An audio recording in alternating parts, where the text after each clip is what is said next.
जय श्री कृष्ण। श्रीमद् भगवद गीता जी में प्रश्न नंबर है 198, 198, छठा अध्याय, श्लोक नंबर है 18।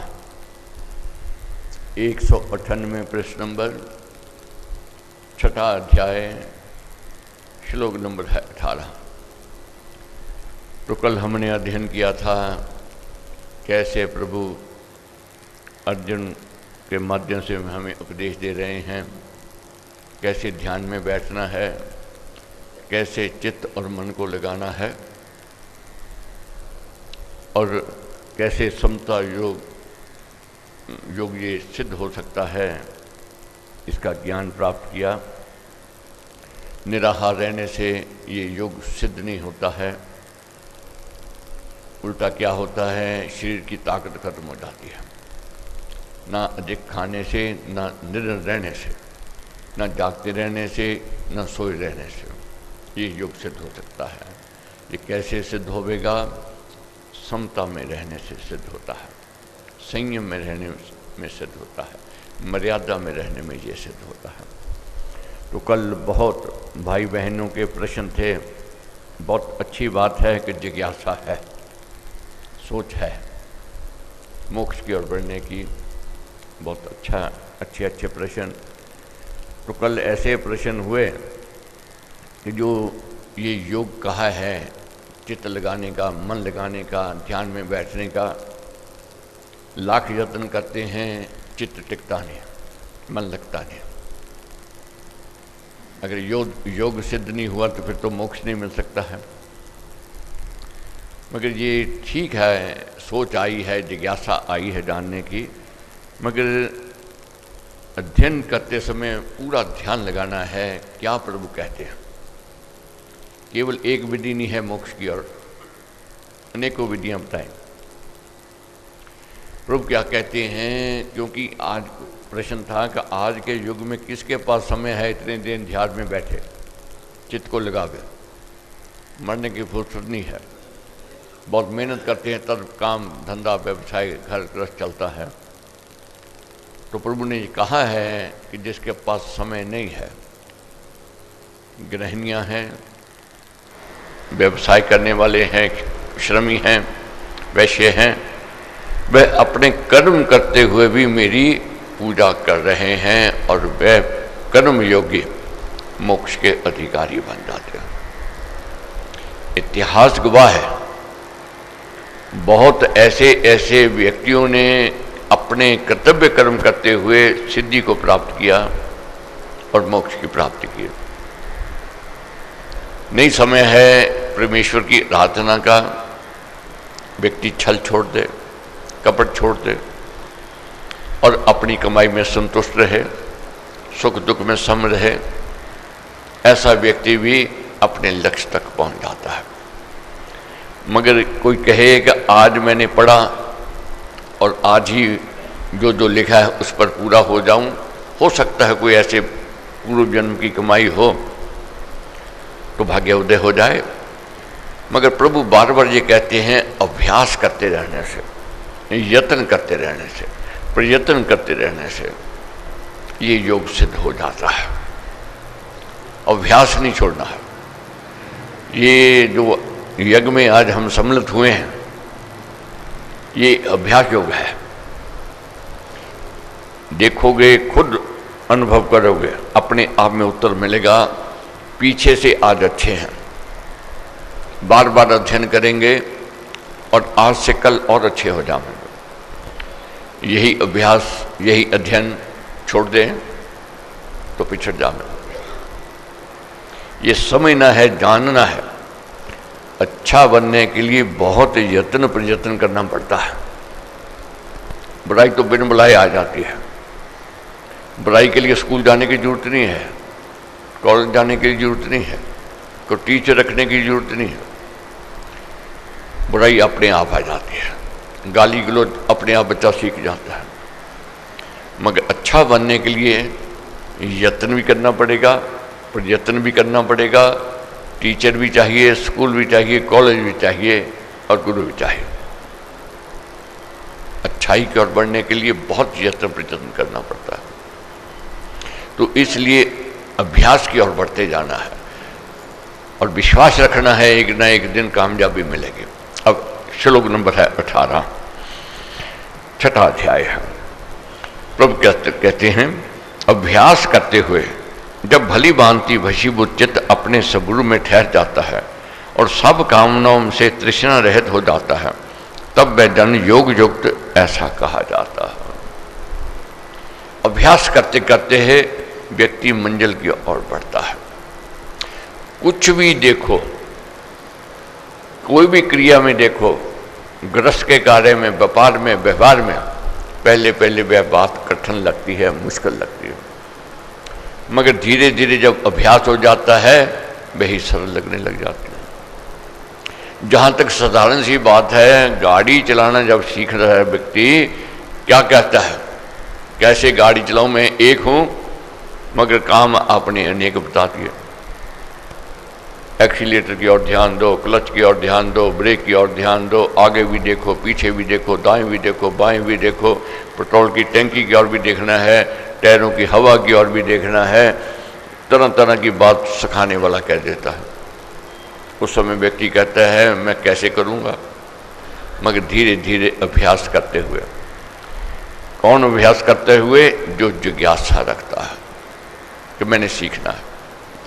जब तक जिज्ञासा नहीं होगी कि मैंने गाड़ी सीखनी है, मैं सीख नहीं पाएगा, लाख यत्न कर। जिज्ञासा है और अभ्यास है, और यत्न प्रयत्न करता हुआ सीख जाएगा, वह सफल हो जाएगा। जब गाड़ी सीख ली, चलानी आ गई, फिर ध्यान अपने आप जाता है क्लच की ओर, ब्रेक की ओर, एक्सीलेटर की ओर, आगे भी, पीछे भी, दाएं भी, बाएं भी। ड्राइविंग करता हुआ व्यक्ति खाता भी है, बातें भी करता है, गाने भी गा रहा है, उसको कोई सोच नहीं है, मगर उसकी वृत्ति किधर है? अपने लक्ष्य की ओर है, अपने मंजिल की ओर है। फिर वह वृत्ति अपने लक्ष्य की ओर रखता है। अभ्यास करने से फिर वृत्ति टिकने लग जाती है, ठहरने लग जाती है।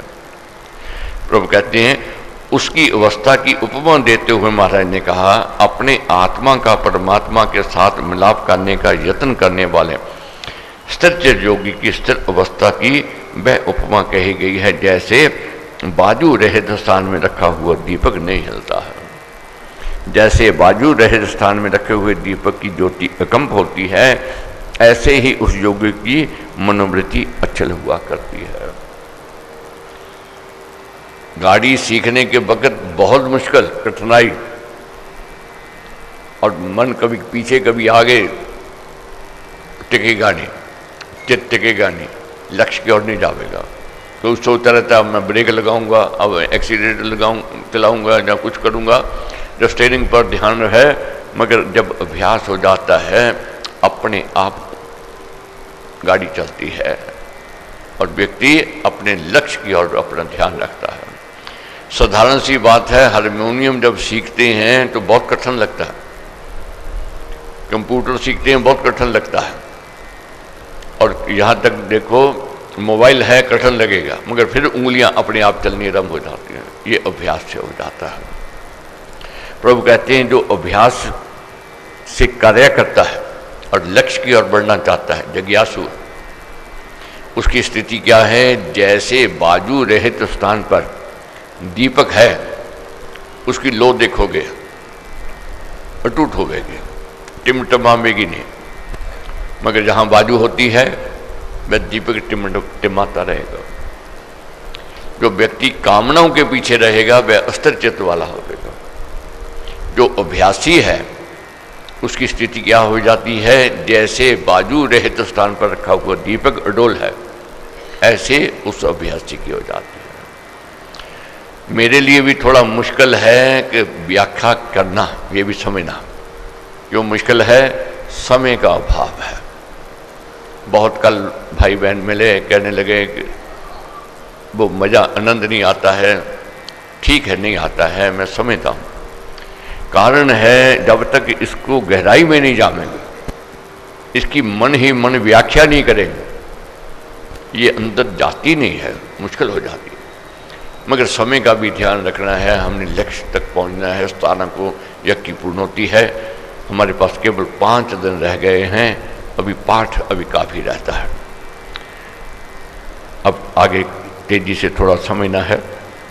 जिस ध्यान अभ्यास में योग साधन द्वारा रुका हुआ चित्त संकल्प विकल्प से हट जाता है और जिस समता समाधि में आत्मा ही से आत्मा को आत्मा में देखता हुआ योगी प्रसन्न होता है, जिस अवस्था में इंद्रियों के सुखों के ऊपर केवल बुद्धि से अनुभव करने योग्य से जो परम सुख है उसको वह योगी जानता है, और जिस अवस्था में स्थिर होकर ये वास्तव में चलायमान नहीं होता और जिस सुख को पाकर उससे अधिक दूसरा कोई भी लाभ नहीं समझता, और जिसमें रहता हुआ वह बड़े भारी दुख से भी डामाडोल नहीं किया जा सकता। उस दुख के संयोग से रहित स्थिति को मनुष्य योग नामक स्थिति जाने। ये योग निश्चय के साथ उत्साह युक्त जिससे साधन करना चाहिए। परमेश्वर का उपासक संकल्पों से उत्पन्न होने वाली सब कामनाओं को सर्वथा त्याग कर इंद्रियों के समूह को सब ओर से मन से ही भली प्रकार वश करके धीरे धीरे धैर्य युक्त बुद्धि द्वारा विचार स्मरण से हट जाए, प्रत्याहार करे, तत्पश्चात मन को आत्मा में स्थिर करके कुछ भी ना सोचे, मन को निर्विषय बना ले। ऊपर के ही विधि इस प्रकार करनी उचित है। कठिन है ये विषय, आसान नहीं है, मगर हमने यत्न करना है, कोशिश करनी है। तो प्रभु कहते हैं ऊपर के ही विधि इस प्रकार करनी उचित है कि जहाँ जहाँ से चंचल और स्थिर मन भाग निकलता है वहाँ वहाँ से रोककर इसको आत्मा के वश में ले आवे। इस प्रकार मनोवृत्ति वशीभूत हो जाती है। देखते हैं मन कहाँ भटकता है और मन कहाँ चंचल होता है, कौन सी वृत्ति हमें विचलित करती है, हमारे मन को विचलित करती है, वहाँ से मन को खींच लाना है। बहुत बार देखेंगे ये होता है, कुछ देखते हैं मन विचलित होता है, चित्तवृत्ति विचलित हो जाती है, मगर जब मन को दूसरी ओर ले जाते हैं मन ठहर जाता है, चित्त साफ हो जाता है। तो ये कौन कर सकता है? एक साधक कर सकता है, एक अभ्यासी कर सकता है। साधारण सी बात है, साधारण व्यक्ति उसमें रस लेने लग जाता है, आनंद लेने लग जाता है, मगर जो साधक है वह जानता है कि ये रस बुराई की ओर ले जाएगा, पतन की ओर ले जाएगा, मैंने यहाँ से बचना है। वह अपने आप को वहाँ से बचा करके ले जाता है। निश्चय से इस सर्वदा शांत मन वाले योगी को रजोगुण रहित पाप से वर्जित ब्रह्म रूपता रूप उत्तम सुख प्राप्त होता है। वह ब्रह्मानंद में लीनता लाभ कर लेता है।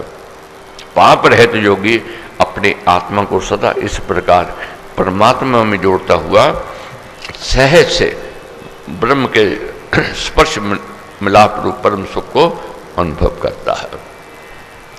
सर्वत्र समदर्शी योग से युक्त आत्मा अपने आप को सब भूतों में रहता हुआ और सब भूतों को अपने आप में विचार दृष्टि से देखता है। सब प्राणियों में आत्म भाव को परोया हुआ जानता है। जो आत्मज्ञानी योगी सर्वत्र मुझको देखता है, विद्यमान जानता है और सारे विश्व को मुझ में देखता है। अपनी कृपा दृष्टि से उसको मैं दूर नहीं करता और अपने निश्चय विश्वास के नेत्रों से वह मुझे उदल नहीं करता है। भगवान अपने भक्त को एक बार ग्रहण करके फिर कभी भी उसे नहीं भुलाता और ना ही ब्रह्म स्थिति में स्थिर विश्वासी भक्त कभी अपने परमेश्वर से विमुख होता है। यहाँ वचन दे दिया प्रभु ने कि मैं अपने भक्तों का योगक्षेम करता हूँ, भक्तों का सहायक करता हूँ। एक बार अपनी प्रभु कहते मेरी शरण में आ जाता है, मैं उसको ठुकराता नहीं और मैं उसका योगक्षेम करता हूँ।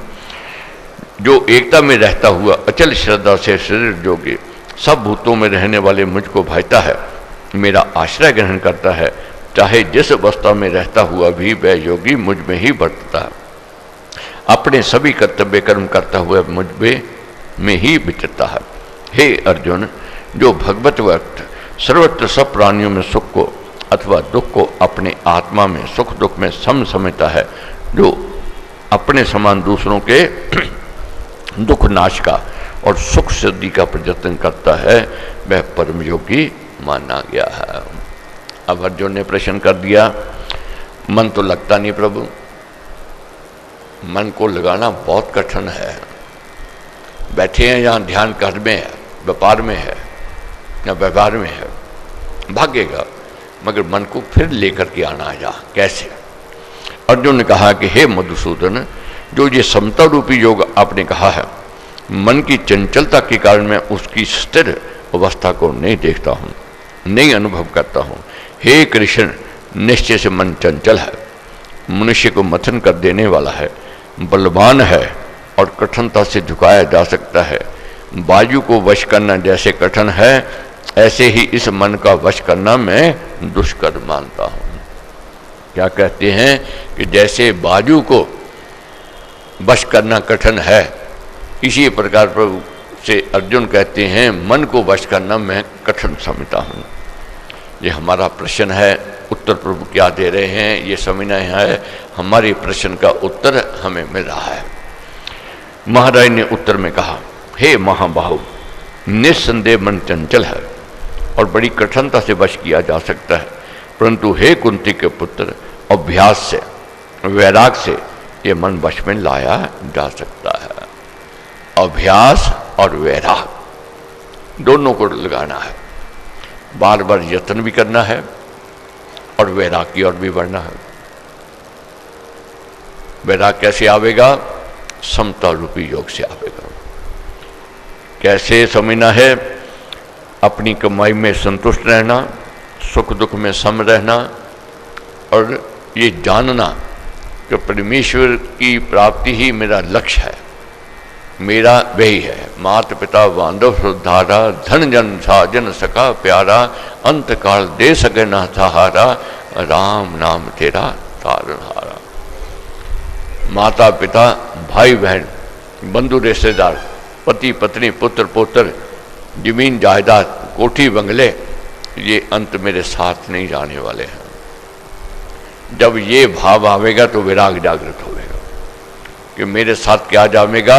मेरे पुण्य कर्म जावेगा, मेरा परहित परोपकार का कार्य जावेगा, मेरी की हुई सेवा जावेगी। तो ऐसे जब भाव जागृत होते हैं, वैराग की ओर बढ़ता है। इसी प्रकार अभ्यास और वैराग से मन वश में लाया जा सकता है। जप, ध्यान आदि को बार बार नित्य निरंतर करते रहना अभ्यास है और परमेश्वर की भक्ति में तत्पर होकर इस लोक तथा परलोक के विषय संबंधी सुखों की सर्वदा अपेक्षा कर देना वैराग्य है। सर्व कर्म परमेश्वर अर्पण करना ही वैराग्य है। इन दोनों साधनों से मन वश में किया जाता है। मेरा ऐसा मत है कि अभ्यासी मनुष्य से समबुद्धि रूप योग प्राप्त करना कठिन है। असंयमी जो व्यक्ति है वह व्यक्ति इस योग में सफल नहीं हो सकता है। संयमी जो संयम में रहने वाला है योग में सफल हो जाता है। इसलिए संयम की ओर जाना है, मर्यादा की ओर बढ़ना है।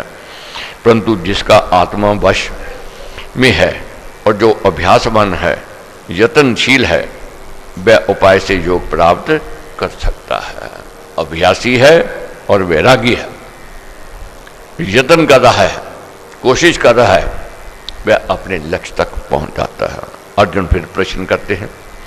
अर्जुन ने पूछा, हे कृष्ण, जो मनुष्य यत्नशील नहीं है, योग में चलायमान वाला है, ध्यान में स्थिर मन है, परंतु है श्रद्धालु, वह योग में सम्यक प्रकार सफलता ना प्राप्त करके मरने के अनंतर किस गति को जाता है? क्या कह दिया कि प्रभु यत्न करता है, कोशिश करता है और लक्ष्य तक पहुंच नहीं पाया। मगर अर्जुन पूछते हैं कि प्रभु फिर बाकी तो पीछे रह गए, जिनका योग सिद्ध नहीं हुआ तो फिर उनको क्या प्राप्त हुआ? ना मौज मस्ती की, ना लक्ष्य तक पहुंचे, मोक्ष मिला, ना उधर के रहे ना उधर के रहे। अब ऐसे भक्त की क्या स्थिति है? मरने के अनंत किधर जाता है? जिज्ञासु है, अभ्यास भी कर रहा है, मगर पूर्ण नहीं कर सका, अपने लक्ष्य तक नहीं पहुंच सका। तो प्रभु कहते, हे विशाल भुज, क्या कहा, अर्जुन ने प्रश्न किया कि हे कृष्ण, जो मनुष्य यत्नशील नहीं है, योग में चलायमान मन वाला है, ध्यान में स्थिर मन है, परंतु है श्रद्धालु, वह योग में सम्यक प्रकार सफलता नाम प्राप्त करके मरने के अनंत कृष्ण गति को जाता है। हे विशाल बुद्ध, ये योग में स्थिर श्रद्धालु जन ब्रह्म के मार्ग में अति मूढ़ भूला हुआ क्या छिन्न बिन बादल की भांति दोनों लोगों से भ्रष्ट होकर नष्ट नहीं हो जाता? योग सिद्धि ना होने पर क्या उसके ये लोक और प्रलोक दोनों नहीं बिगड़ जाते? हे कृष्ण, इस मेरे संशय को आप सर्वदा छेदन करने योग्य हैं, क्योंकि आपसे भिन्न दूसरा कोई भी इस संशय का छेदन करने वाला नहीं मिलता है। कहीं ऐसा तो नहीं, ना लोक ना प्रलोक दोनों ही नहीं मिला, क्योंकि सिद्ध योग सिद्ध नहीं कर पाए, लक्ष्य तक पहुंच नहीं पाए, ना मौज मस्ती की, ना तेरी प्राप्ति प्रभु हो सकी। क्या स्थिति है ऐसे भक्त की? उत्तर में भगवान क्या कहते हैं? उत्तर में भगवान ने कहा, हे पार्थ, ऐसे श्रद्धावान मनुष्य का विनाश ना इस लोक में ना प्रलोक में होता है। हे प्यारे, पुण्य कर्म करने वाला कोई भी मनुष्य दुष्ट गति को अशुभ जन्म को नहीं पाया करता है। तो ये तो गारंटी मिल गई। क्या गारंटी मिल गई? ना लोक बिगड़ेगा ना प्रलोक बिगड़ेगा। शुभ जन्म नहीं अब मिलेगा। जो इस लक्ष्य की ओर बढ़ता है, अभ्यासी है, वैराग्य की ओर बढ़ रहा है, प्रभु कहते हैं मैं उनको फिर सुअवसर देता हूँ। तो सुअवसर मिलता है तो फिर मानव जीवन तो फिर मिलेगा ही मिलेगा, नहीं तो चूक गए तो फिर वही कीड़े मकोड़े पशु पक्षियों के जीवन। प्रभु कहते हैं ऐसे भक्तों को क्या कहते हैं? वह श्रद्धावान योग भ्रष्ट पुण्य कर्मियों के लोगों को पाकर और वहाँ अनगिनत वर्षों तक रहकर फिर पवित्र और श्रीमानों को ग्रह में जन्म देता है। उनको स्वर्ग का सुख भोग मिलता है और फिर वहाँ से फिर लौटता है, फिर संसार में आता है और उसका जन्म कहाँ होता है? अच्छे परिवारों में होता है, अच्छे कुल और वंश में होता है, अथवा बुद्धिमान योगियों के कुल में ही जन्म धारण करता है। जो इस प्रकार का जन्म है, बुद्धिमंत योगियों के घर में अवतरण होना है। निश्चय से ये जन्म संसार में मिलना बहुत ही दुर्लभ है। एक ही समय में एक ही स्थान पर जन्म लेता है व्यक्ति, एक बुद्धिमान ज्ञानी के घर में जहाँ सुख संपत्ति और खुशहाली है उसके घर में, एक भिखारी के घर में। अब कोई सोचे ये क्या बात बनी? हॉस्पिटल एक, डॉक्टर एक, स्थान एक, दोनों के भाग्य अनेक। ये क्या कारण है? जैसी करनी वैसी भागी। ये जो अच्छे कुल में, अच्छे परिवार में, अच्छे वंश में हमें जन्म मिला है, ये पूर्व जन्म की कमाई के कारण मिला है। तो इस कमाई को खाली करके नहीं जाना है, इस कमाई को और बढ़ाना है, ताकि आगे फिर अच्छा कुल, अच्छा वंश मिले, अच्छा परिवार मिले, अच्छा स्थान मिले और सुख संपदा प्राप्त हो। प्रभु कहते हैं जिन ग्रहों में पवित्रता हो और जीवन के निर्वाह के पर्याप्त साधन हो, वहाँ जन्म लेकर उसके पूर्व संचित संस्कारों का जाग जाना बहुत सुगम होता है। जिन घरों में पवित्रता और खाने पीने की सामग्री है, सुख के साधन है, एक स्थिति ऐसी होती है, लाचारी होती है, कैसे पेट भरे, दिन रात मेहनत करता है तब भी परिवार का पालन पोषण नहीं कर पाता है। मगर एक परिवार ऐसा है, साधन सब हैं मगर फिर भी भक्ति ना करे, फिर भी पीछे जो कमाई की है उसको आगे ना बढ़ावे, ये उसके फिर क्या है? मंदभाग्य की बात है। तो इसलिए ये पूर्व संस्कारों को जगाना है, संचित करना है, ये सुअवसर हमें मिला है। और ज्ञान युक्त भक्तों के घर में जन्म धारण करना तो बहुत ही पुण्य कर्म का परिणाम है। ऐसे कुल व घर में जन्म लेकर उस योग भ्रष्ट के पूर्व के संस्कारों का उदय होना शीघ्र ही संभव हो जाया करता है। वहाँ उस पूर्व देश संबंधी कर्मयोग के संस्कारों के संयोग को वह प्राप्त कर लेता है। तो जो पीछे छूट गया वह नहीं, बिखर नहीं गया। बहुत बार देखोगे हम पढ़ते हैं, पहली बार पढ़ा, पहली बार सुना, मगर मन में क्या आती है? मैंने कभी पढ़ा है, कभी सुना है, ये पिछली कमाई है। बहुत बार ऐसा देखते हैं कि एक व्यक्ति को कहते जाओ, सुनाते जाओ, समझाते जाओ, मगर समझ में नहीं आता, और एक है उसको कह दिया, समझा दिया, समझ में आ गई। ये पुरानी कमाई, पिछले जन्म की कमाई, ये फिर साथ देती है, अपनी मंजिल की ओर ले जाती है। उसी पहले योग अभ्यास से पूर्व के संस्कारों के प्रभाव से विवश होकर वह खींचा जाता है। तब योग का वह जिज्ञासु शब्द ब्रह्म से भी आगे निकल जाता है। शब्द ब्रह्म कर्म कांड को प्रतिपादन करने वाले वेद को टीकाकार कहते हैं। वह वेद को उसके कहे हुए कर्मों को लांघ जाता है अथवा शब्द प्रकृति में होता है, इसलिए प्रकृति को शब्द ब्रह्म कहा है। वह अभ्यासी अपने आत्मज्ञान में और परमात्मा के अनुभव में सफल होकर प्रकृति से पार जाता है, परमात्मा में लीनता प्राप्त कर लेता है, अंत सफल हो जाता है, प्रभु कहते हैं। इसलिए हमने यही प्रेरणा लेनी है, यही ज्ञान लेना है कि ये अभ्यास, ये वैराग नहीं छोड़ना है। समय आवेगा, सफलता मिलेगी। अथवा शब्द ब्रह्मवाचक को नाम को कहते हैं, उससे आगे निकल कर वह योगी वाच्य में, नामी में लयता लाभ कर लेता है। सर्वथा पाप रहित योगी बड़े यत्न से, पुरुषार्थ से अभ्यास करता हुआ भी अनेक जन्मों में सफल होकर तब परम गति को प्राप्त कर लिया करता है। कर्म योग और भक्ति धर्म का आराधन करने वाला मनुष्य पाप रहित होकर अनेक जन्मों के पश्चात भी अवश्य ब्रह्म धाम को प्राप्त कर लेता है। उसका नाश कदापि नहीं होता है। उसके ज्ञान, ध्यान और निष्काम कर्म का संस्कार उसको अवश्य वेव सफल बना देता है। हे अर्जुन, तपस्वियों से योगी श्रेष्ठ है। ज्ञानियों, कोरे विद्वानों से भी बड़ा माना गया है और कर्मकांडियों से भी बड़ा है। इसलिए तू योगी बन। अब क्या कहते हैं? तू योगी बन। क्या है योगी? निष्काम कर्म युक्त, समबुद्धिवान, श्रद्धालु भगवत भक्त का पद ऊंचा होता है। निष्काम कर्म की ओर जाना है, अपने कर्म करते रहना है और समबुद्धि में रहना है, श्रद्धा को जगाना है।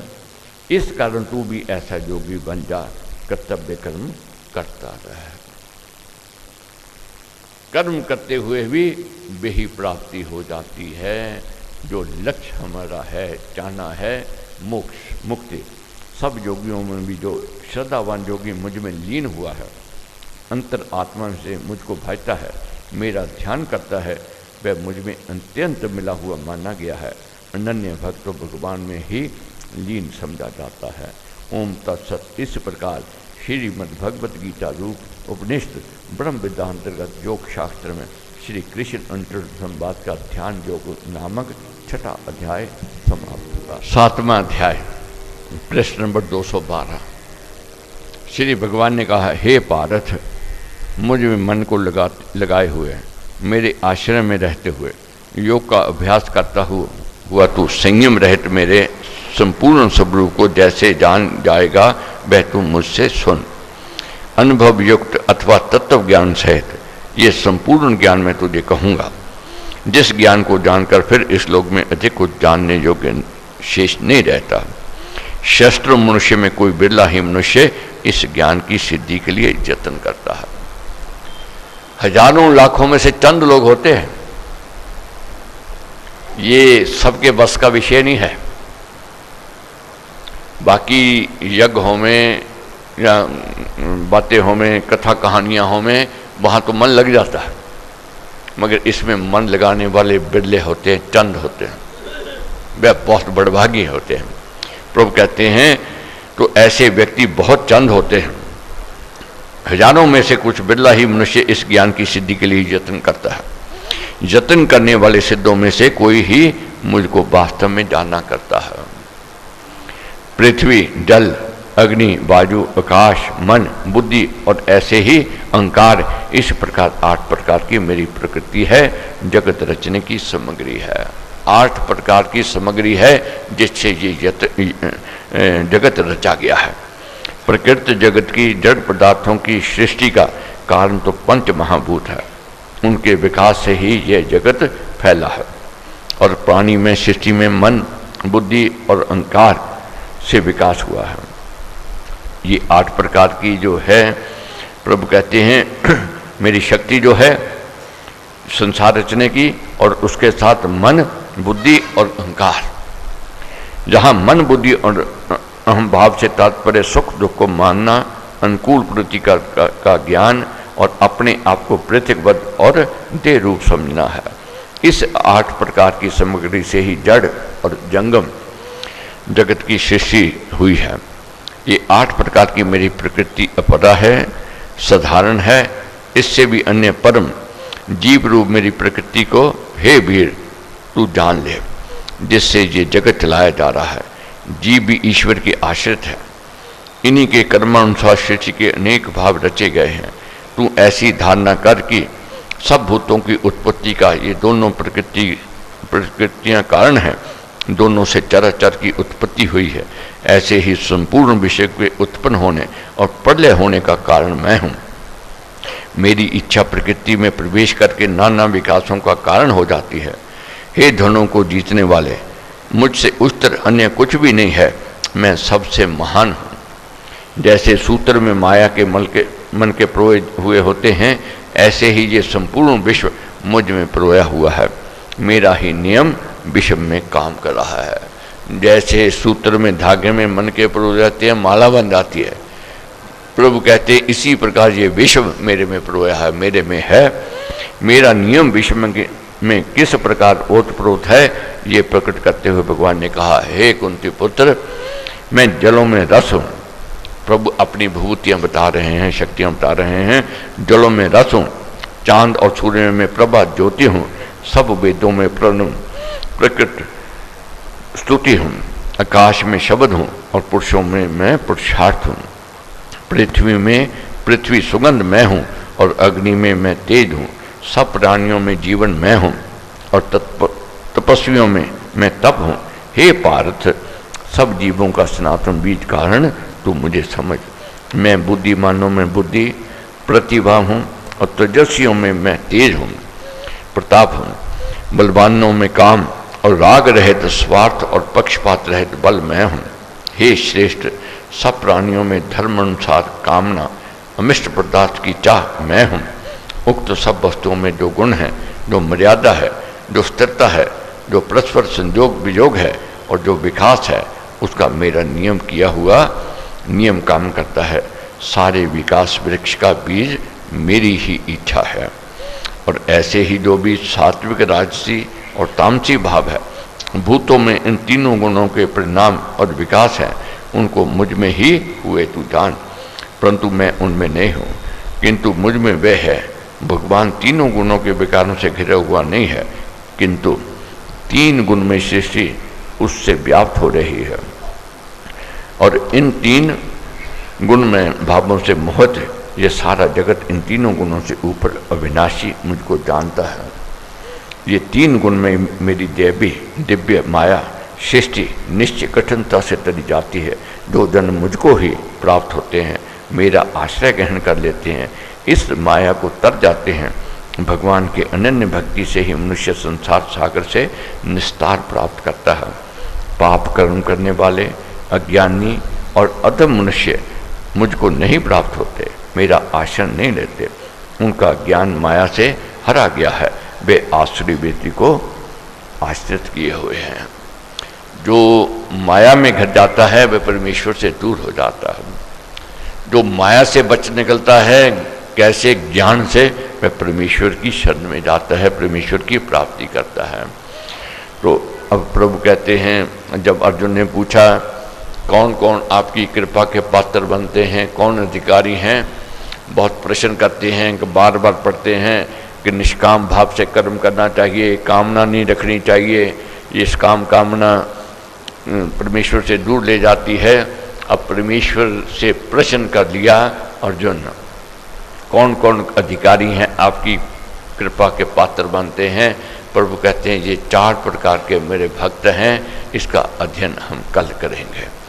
बहुत उत्तम प्रसंग है। 4 प्रकार के भक्त प्रभु कहते हैं मेरी शरण में आते हैं और उनके मनोरथ, उनकी कामनाएं, उनकी इच्छाएं मैं पूर्ण करता हूँ।